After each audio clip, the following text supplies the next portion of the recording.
The Hoosiers taking on Purdue tonight, 9 o'clock. It's a late one. I hate the late ones, but maybe this is advantage Indiana. Maybe they play better at 9 o'clock than they do at 6 or at 7. We're going to find out tonight. Do these guys understand what a rivalry is, and do they understand how much they really kind of need to knuckle down and focus against a Purdue team that wants to kick their ass? It is entirely likely that a lot of these guys, other than Trent Sisley, have no inkling what this rivalry is, how it works, or how much buzz is going to be at Assembly Hall tonight because it's Purdue walking through that door and not Penn State, not Rutgers, not Minnesota, not some other Big Ten rival that pales in comparison to the rivalry with Purdue. We're going to find out just what this team is made of tonight, and we're going to talk about the challenge. Purdue, according to KenPom, the eighth best team in the country. How does Indiana measure up against really good opponents? We'll talk about that this year. We'll talk about Omar Cooper Jr. He's gone to the NFL. We do not mourn his loss. We celebrate his moving on because that's what Omar Cooper earned. That's what Fernando Mendoza earned. All the guys with a little bit of eligibility left and could have returned to Indiana and tried to run it back, they're moving on to a professional life. At some point in life, you need to do that. You need to put away childish things, get out of college, and move on and become an adult in this world. Omar Cooper, he's going to do that. Darren DeVries, I want to talk about him for a little bit because I watch all of his media. And there's something interesting about Darren DeVries, and he's why, and this is the reason why I think that Darren DeVries is still the right guy for this job. I don't think the bloom's off the rose. I don't think you look at this team and say, you know what? No. Darren DeVries is not a very good coach as represented by this team. I don't think that's the case. I think he's going to get this done, and I'll give you a good reason for that.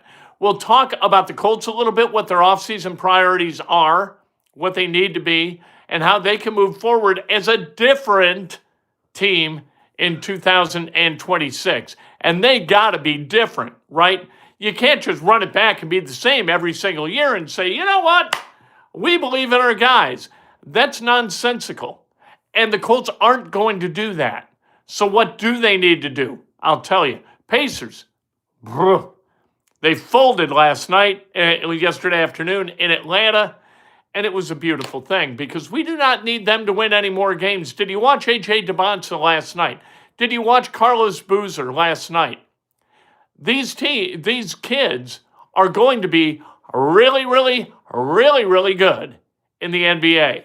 And let's hope that one of them two, or Peterson from Kansas, wind up playing for the Indiana Pacers. This is Breakfast with Kent for Tuesday, January 27th, 2026.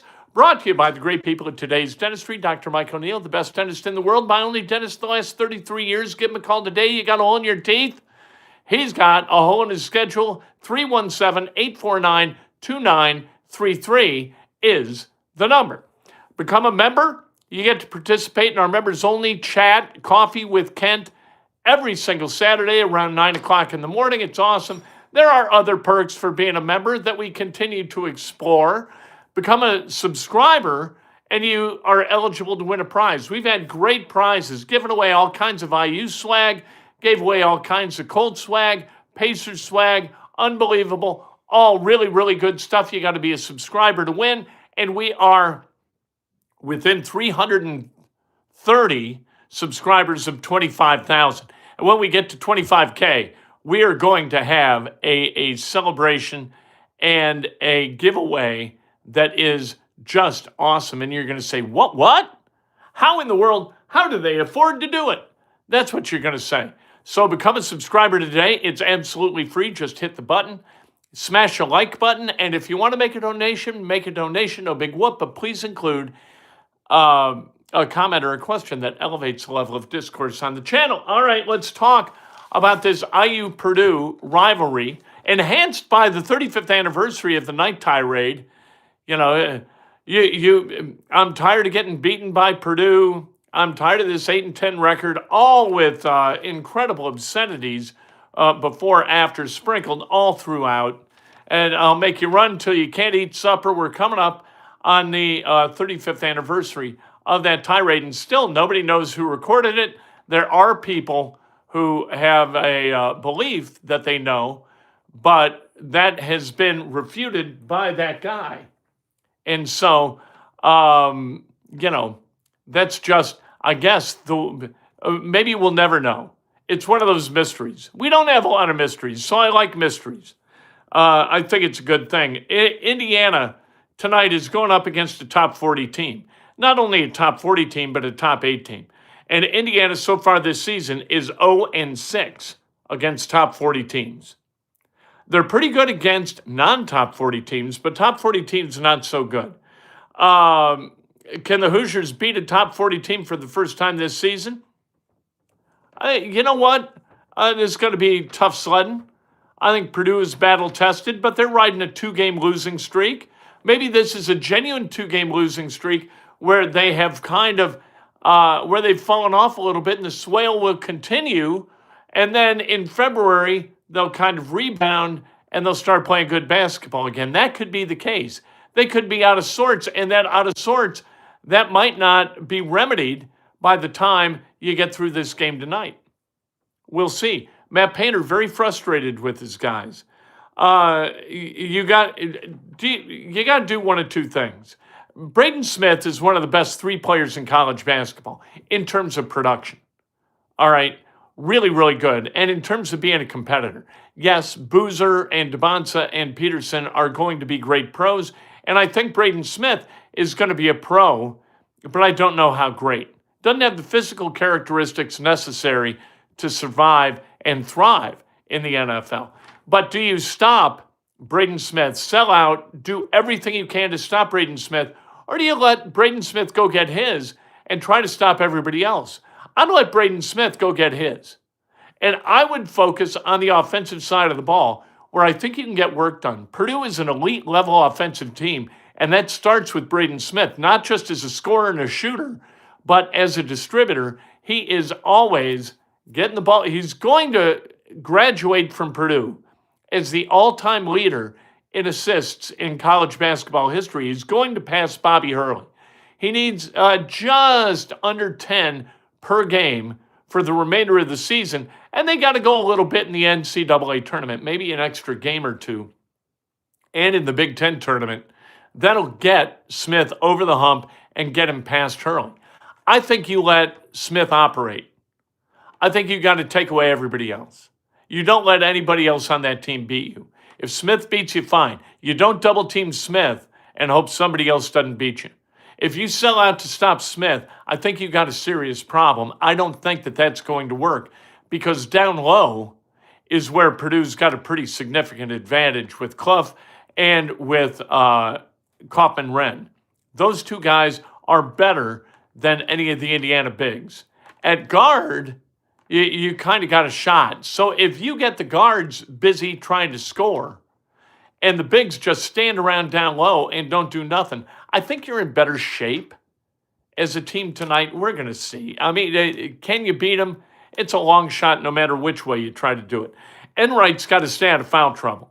If Enright is the primary defender against Braden Smith, he can't get in foul trouble because what's behind Enright is not going to be altogether too good when it comes to defending on the ball.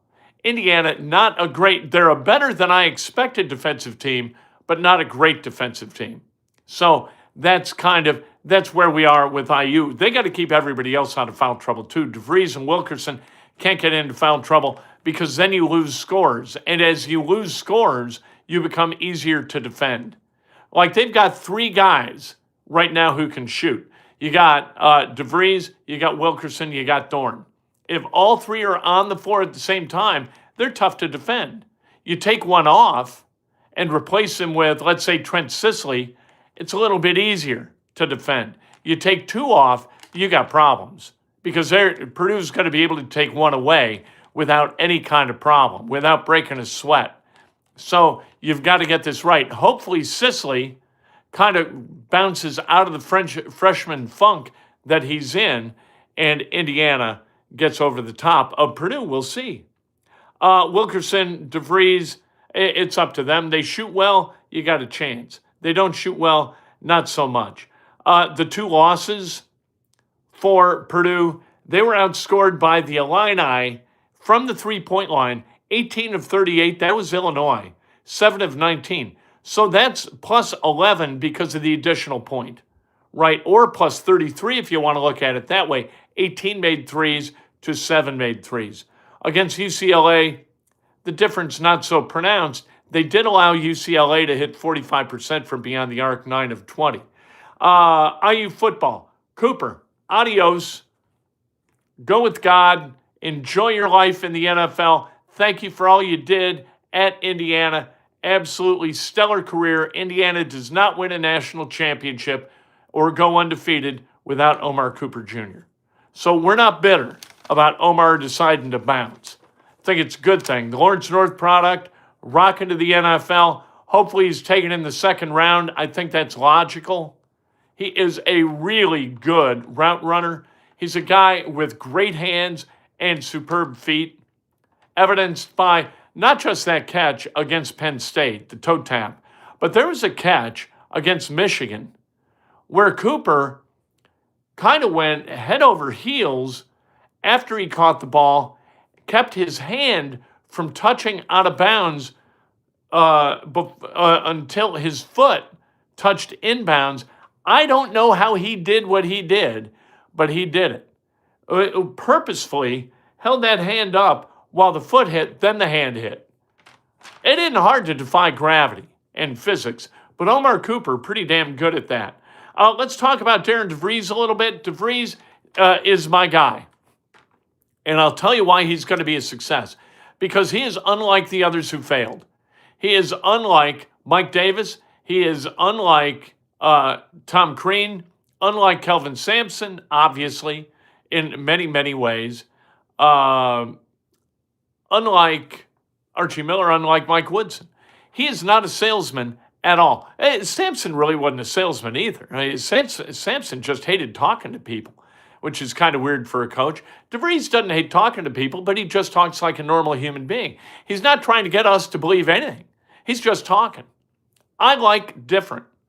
If you can't get over the hump with what you got, you get somebody different to try to get you over the hump.